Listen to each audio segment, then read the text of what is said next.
Hello friends, তোমাদের প্রত্যেককে আরও একবার স্বাগত জানাই সহজ শিক্ষা এডুকেশন ইউটিউব চ্যানেলে। দেখো, আজকে তোমাদের সঙ্গে শেয়ার করতে চলেছি কলকাতা পুলিশের যে ইন্টারভিউ চলছে সেই রকমই একজন প্রার্থী, তার ইন্টারভিউ হয়েছে এবং তার যা যা এক্সপিরিয়েন্স, ভালো মন্দ কী কী হয়েছে, সেখানে কী কী প্রশ্ন করা হয়েছে, সম্পূর্ণটা তোমরা এই ভিডিওর মাধ্যমে আজকে জানতে পারবে।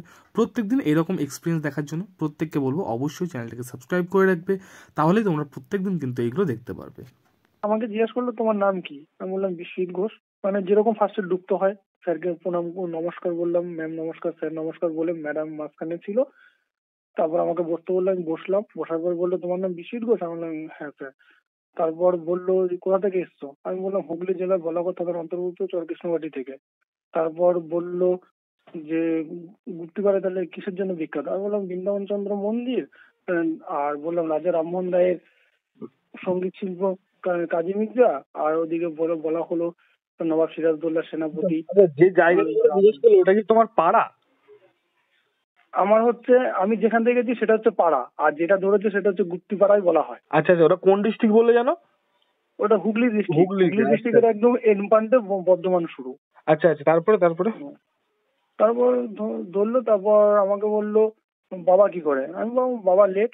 তারপর বলছে তাহলে তুমি বিটেক পড়ে পুলিশে কেন কনস্টেবল আসলে? তখন আমি বললাম স্যার আমি সেই আদর্শে দীক্ষিত হতে চাই যে আদর্শ আমাকে শেখায় সুরক্ষা, সমাজের প্রত্যেকটি নাগরিককে নিরাপত্তা দেওয়া, এছাড়াও পুলিশের মধ্যে যে যে দরকার গুণাবলী সেগুলো আমার মধ্যে কম বেশি সবই আছে। সৎ, নৈতিক, সাহসিকতা, বুদ্ধিমান, বিশ্বস্ত, এগুলো বললাম। শোনো শোনো, আমি কি বলি, বিটেক এর যে কথাটা, সেই কথাটা তো ওই যে ইবুকটা তুমি নিয়েছিলে ওখানে তো লেখা রয়েছে, ওটা বলতে পারতে। ওটা আমি বলতে পারতাম ঠিকই, তারপর আমি আবার এটা একটু দেখলাম যে এটাও এর সঙ্গে না, এটা ভালো। আচ্ছা আচ্ছা। তারপর আমাকে স্যার আবার দেখলাম যে ব্যাকগ্রাউন্ডের দিকে কোশ্চেন ছুড়ে দিল, যে তো তুমি বিটেক করেছো কি করে খরচা টানলে?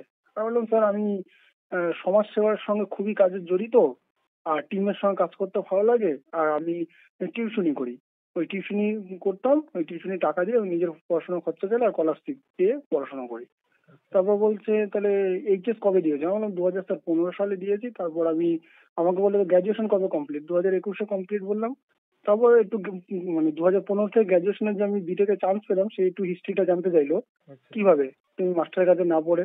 তখন বললাম স্যার আমি টিউশনি পড়াতাম, সেখানে আমি সেই টাকা দিয়ে বই কিনে বাড়িতে স্টাডি করতে পারি। প্রথম বছর আমি অকৃতকার্য হই, পরের বছর আমি সাফল্য পাই গভর্নমেন্ট কোচবিহার কলেজে, সেখান থেকে ট্রান্সফার করি আমাদের সরোজগঞ্জ ইনস্টিটিউট অফ টেকনোলজি থেকে। বলছে তাহলে ওটা তো সরকারি কলেজ, এটা বেসরকারি কলেজ, তুমি সরকারি থেকে বেসরকারিতে চলে আসলে কেন? বললাম স্যার সরকারি থেকে বেসরকারিতে আসার এটাই কারণ, ও যেখানে আমার পড়েছিল কোচবিহার ইঞ্জিনিয়ারিং কলেজ গভর্নমেন্ট, সেই কলেজের সামনে মেস ভাড়া থাকতে হবে, খাওয়া দাওয়া সবকিছুর একটা টাকা অ্যামাউন্ট খরচা যেত মাস গেলে। এবার আমি এটা পেলাম যে এখানে আমাকে একটা নাম্বার উপর ভিত্তি করে স্কলারশিপ দেবে, সরোজজয়ন্তী স্কলারশিপ।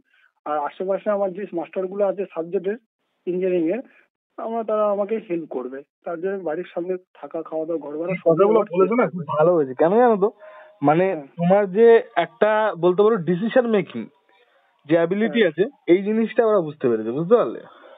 ভালো হয়েছে কথাটা বলে। আমি মানে ডিসিশন কিছুক্ষণ পর পর চেঞ্জ করছিলাম, মানে হলে ঢোকার আগে, যে আমি গুড আফটারনুন বলবো না কেন, গুড আফটারনুনটা বলতে গেলে ইংলিশ হয়ে যাচ্ছে, এটা বাংলা স্টুডেন্ট, কেন আমি ইংলিশে যাবো? যেহেতু ওখানে লেখাই ছিল সব বাংলাতে লেখো, যে ফর্মটা আগে লিখেছিলাম। দিয়ে তা ভেতরে কি বলেছে তাহলে ওটা, মানে কিছু বলোনি? না, ভেতরে গিয়ে বললাম আমি কি আসতে পারি, যেহেতু স্যার আর ম্যাম রয়েছে এই জন্য আমি স্যার আর ম্যামের কথা উল্লেখ করিনি। আমি বলছি আমি কি আসতে পারি? বললাম। তারপর আমি ঢুকলাম, সবাইকে প্রণাম করলাম, নমস্কার বলে সবাইকেই দিলাম। তারপর যখন আমার হয়ে গেল তো এসো, তখন আমি বললাম ধন্যবাদ ম্যাম, ধন্যবাদ স্যার দিয়ে বেরোলাম। আচ্ছা আচ্ছা। শুধু একটা কোশ্চেন যেটা হয়েছিল সিভিক পুলিশ নিয়ে, যে সিভিক পুলিশের যে কোশ্চেনটা আমাকে করেছিল যে সিভিক পুলিশ এখন কি থাকা উচিত, তারপর আমি বলেছিলাম হ্যাঁ। তারপর বলেছিল তো সিভিক পুলিশের প্রিলিমিনারি ভূমিকাটা কি, প্রাথমিকে। আচ্ছা। তো ওই কথাটা করতে করতে অন্য একটা স্যার ওই মানে আমার ব্যাকগ্রাউন্ডের কোশ্চেন ঢুকিয়ে দিল, বুঝলে। তারপর আমি ম্যাক্সিমামটা আমি তুলেছিলাম যে কমপ্লিট করেছিলে, যে তোমাকে ধরছিল তার কথাটা কমপ্লিট করেছিলে? ওখানে যে 7 জন স্যার ছিল ক্রস কোশ্চেন করে, আমি বুঝতে পেরেছি, মানে একজন ক্রস কোশ্চেন শুধু একটাই করেছিল, আর বুঝতে পেরেছি। এই সিভিক জিজ্ঞেস করেছিল ফেভারিট সাবজেক্ট জিজ্ঞেস করেছিল কি, আমি বললাম ম্যাথ, কিন্তু ম্যাথের থেকে সেরকম কোশ্চেন কিছু ছুড়লো না আমাকে। আচ্ছা আচ্ছা, ম্যাথের থেকে খুব একটা কোশ্চেন ধরেও না অ্যাকচুয়ালি। তারপর দেখলাম যে স্যার মানে যে 7 জন ছিল, মাঝখানে ম্যাডাম ছিল, দুপাশে 3 জন করে স্যার, দেখলাম 6 জন স্যার দেখলাম ভালোই আমার সঙ্গে হাসি খুশি। একটা স্যার, যেই স্যারটা একটু স্লোতে কথা বলে আস্তে আস্তে, সাইডে একদম ধারে ছিল ডান দিকে আমাদের, সেই স্যারের দিকে মতটা মুভমেন্ট করতে পারে না। সেই স্যার একটা কোশ্চেন ছুড়েছে, তার মুখের দিকে তাকাতে পারে, বাকি প্রত্যেকটা 6টা স্যার সঙ্গে কোশ্চেন করেছে, এবং 6জনই মুখে মানে হাসি ভঙ্গিমাটা সুন্দর ছিল। আমি বলি, শুধু একটা স্যারই বললো, ইস্তরে তোমার লাইফটা তো খুবই কষ্টের মধ্যে দিয়ে কাটছে, তো তুমি যাও এই তাগিদে এখনো পড়াশোনা চালিয়ে গেছো, এটা সত্যি আমাদের কাছে ভালো লাগলো, এই কারণেও বললো স্যারটা আমার। ইন্টেনশনটা ভালো পড়েছে, বুঝতে পেরেছি। হ্যাঁ, আমি তো হবি মানে দিয়েছি রান্না করা। এনভায়রনমেন্টটা কেমন, মানে ফ্রেন্ডলি তো বেশ? হ্যাঁ হ্যাঁ হ্যাঁ, এনভায়রনমেন্টটা খুব সুন্দর, খুব সুন্দর। আমার পড়েছিল কলকাতা ফোর্থ পুলিশ লাইন, বিটি লাইন, সেকেন্ড ব্যাটালিয়ন বিটি লাইন। আচ্ছা আচ্ছা, বুঝতে পেরেছি বুঝতে পেরেছি। মানে আমি যেই ভয়টা পাচ্ছিলাম প্রথম থেকে, যে আমার 8-9 তোলার ক্ষমতা এর বেশি নেই, বা ক্রস কোশ্চেন ধরলে জড়িয়ে যাবে কথা, বা সেটা আমার ওখানে মানে হয়নি।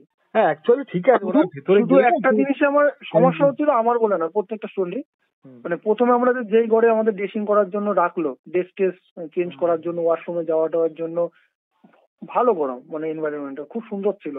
ওখান থেকে যখন আমাদের 2 ঘন্টা 4 ঘন্টা হয়ে গেল, বসানোর পর ফর্ম দিল, ফিল আপ করলাম, বায়োমেট্রিক হলো, তারপর প্রত্যেকটা টেবিলে গেলাম, হাইয়েস্ট কোয়ালিফিকেশন দিলাম, সিগনেচার করলাম, করার পর আরেক যে ওপরে আমাদের ব্যালকনির জন্য প্রচন্ড হাওয়া, আর সবাই শীতে কাঁপছে, 50 জন ছিলাম, 50 জনই শীতে কাঁপছি। হ্যাঁ, এই জায়গাটা প্রত্যেকেরই হয়ে যায়। আচ্ছা, একটা কথা জিজ্ঞেস করা ছিল, সেটা হচ্ছে কি যে আজকে শুধু ছেলেদেরই ছিল তাই তো? আজকে হ্যাঁ, আমাদের 100 জনে 100 জন ছেলেই ছিলাম। কতজন মানে অ্যাটেন্ড, মানে কতজন এসেছিল আজকে তাও? আমাদের 100 জনকে আজকে ফার্স্ট দিনে ডেকেছিল। হ্যাঁ, 100 জনই ছিলাম আমরা। মানে দুটো শিফট মিলিয়ে? দুটো শিফট করে দিল।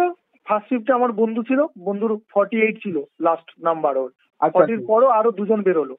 তারপরে তোমাদের উপর থেকে ডেকেছে তাই তো? তারপরে সেকেন্ডটা আমার ছিল, মানে সেকেন্ডের 4 নম্বরে আমার নাম ছিল। 1-2 করে আমাদের সবাইকে বললো তোমরা 1-2 করে কাউন্ট করো, লাইন করে দাঁড়িয়ে দিল। 1, কেউ বলছে 2, কেউ বলছে 3, এই করে 50 জনের নাম পূরণ হয়ে গেল, নাম্বারটা কাউন্ট হয়ে গেল, তবে দেখলাম 50 জনই এসেছে। আচ্ছা, আর একটা কথা আমার জিজ্ঞাসা করার ছিল, সেটা হচ্ছে কি যে তোমার মানে যেতে বলেছিল কটার সময় জানো, মানে কটার মধ্যে যেতে বলেছিল? আমাদের ওখানে যেতে বলে টাইম নেই, ওখানে লেখা ছিল তোমার হচ্ছে সেকেন্ড সেশন 11:30। এবার ওখানে তুমি 12টায় ঢুকলে কোনো অসুবিধা নেই, আমি যা দেখলাম। আমি ঢুকেছিলাম 11:15-তে। ফার্স্ট শিফট শেষ হয়েছিল কটার সময় তাও, মানে সেকেন্ড শিফট কখন শেষ হয়েছিল? ফার্স্ট শিফটে যে ছেলেটা একদম লাস্ট ছিল, আমার বন্ধুর পরের 2 জন, তাদেরই শেষ হয়েছিল প্রায় 4:30 না হলো, মানে 4:30 ওরকম। হ্যাঁ 4টে। ম্যাডাম তো এসে নিচে বলে দিল তোমাদের 8টা বেজে যাবে। আমাদের লাস্টের দিকে খুব তাড়াতাড়ি টানলো। আমি তোমাকে কালকে রাতে বলছিলাম না যে ওটা দেরি তো হবেই, আমি জানি। আমি তাও তো একটা বলেছিলাম তোমাকে, 1:30 বলেছিলাম। তাও যে ছেলেপেলেকে খুব তাড়াতাড়ি ছাড়ছে তা নয়। এবার দেখা গেল 10টার মধ্যে 3টাকে খুব তাড়াতাড়ি ছাড়ছে। কারণ আমার 5 জন গেল, 5 জনকে তাড়াতাড়ি করে ছাড়লো, সেকেন্ড জনকে তাড়াতাড়ি। তৃতীয় জন ব্যক্তি বলছে তুই তো বেরোচ্ছিস না। আমার সঙ্গে দেখলাম অনেকক্ষণই ছিলাম আমি। তারপর ওরাই বলছিল বাইরের জন, যে আমার পেছনের জন যে ছিল, যে তুমি তো দেরি করলে দাদা। তো আমাকে না ছাড়লেন। তোমার তাও কতক্ষণ হয়েছিল অ্যাপ্রক্সিমেট? আমার মনে হলো যে 5 থেকে 5 মিনিট 45 সেকেন্ড এরকম লাগলো। তারপরে আবার কিছুটা টানলো, আবার তারপরে আবার দেখলাম 2-1 জনকে আবার 5 মিনিট 4 মিনিট এরকম টেনে দিল। ওই ম্যাডামটা যেটা ছিল দেখলাম হিন্দি টান চলে আসছিল ম্যাডামটা। আচ্ছা আচ্ছা, তাহলে টোটাল ওই ম্যাডামটা খুব ভালো, খুব ভালো। ভেতরে ছিল 7 জন, মাঝখানে ম্যাডাম ছিল, দুপাশে 3 জন করে স্যার। আচ্ছা আচ্ছা আচ্ছা আচ্ছা, ঠিক আছে। তাহলে মোটামুটি ভালোই হয়েছে ইন্টারভিউটা। হ্যাঁ, আমি যে ভয়টা পাচ্ছিলাম যে নিজের ওপর, যে ওই 8-9-10-এর বেশি মানে কোনো, আমার যা মনে হলো যে যত কমই দিক 12 তো দিতেই হবে, আমি যেভাবে দিয়েছি। তাহলে তো খুবই ভালো, যত কমই দিই। তো আশা করছি তোমরা সম্পূর্ণটা শুনলে। তো যে ইন্টারভিউ দিয়েছিল তার মোটামুটি ইন্টারভিউটা ভালোই হয়েছিল। আশা করি সামনের যারা ইন্টারভিউ দেবে তোমাদের ইন্টারভিউটা খুব ভালো হবে। প্রত্যেকদিন ইন্টারভিউর এইরকমই এক্সপিরিয়েন্সগুলো দেখার জন্য নিশ্চয়ই কিন্তু চ্যানেলটাকে সাবস্ক্রাইব করে নেবে। এবং আমাদের ইবুকটা রয়েছে, দেখলেই এখান থেকেই 2-3টে কোশ্চেন করে নিয়েছিল। তো সেই ইবুকটা যদি তোমরা নিতে চাও অবশ্যই ডিসক্রিপশনে লিঙ্ক রয়েছে, অথবা এই যে হোয়াটসঅ্যাপ নাম্বার, এই হোয়াটসঅ্যাপ নাম্বারে যোগাযোগ করে নিও। একদম কম দামের মধ্যে মাত্র 50 টাকা তোমাদের জন্য দাম রাখা হয়েছে। যাদের যাদের সামনে ইন্টারভিউ আছে অবশ্যই তোমরা নিয়ে নিও এবং চ্যানেলটাকে সাবস্ক্রাইব করে ভিডিওটা শেয়ার